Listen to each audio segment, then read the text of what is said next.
I'm very concerned about these airstrikes because they hurt people, and people make the country. And I don't like seeing people getting hurt. But also it has consolidated very much the regime of Mr. Milosevic, and this is counterproductive.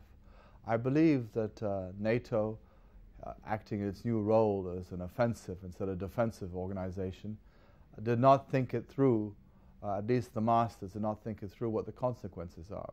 Because I live there. You know who used to work with him, Dushka's brother? Really? Really? The net result is the people are still stuck where they are. The medias are controlled, opposition is created, media's closed down, opposition is closed down.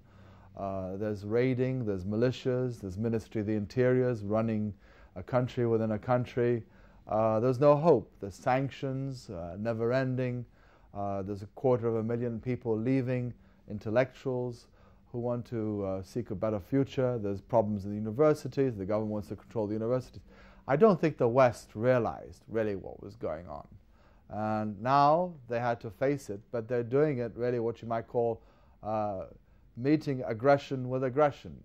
Oh, they need each other. They're brothers. Yeah, definitely. They need each other.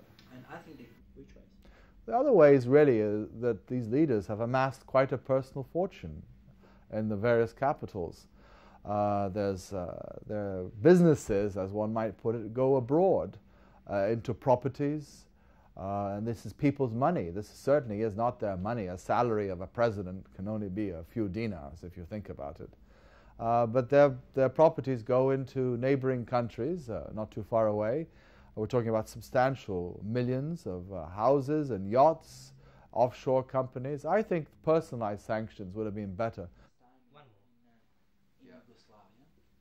Yes, I think along with also the West. I would put my finger at the West and Mr. Milosevic for putting the people in such a desperate position and for allowing, ever since '89, the collapse and Yugoslavia no longer being the buffer state to the expansion of the Soviet Empire, allowing these people to get away with it.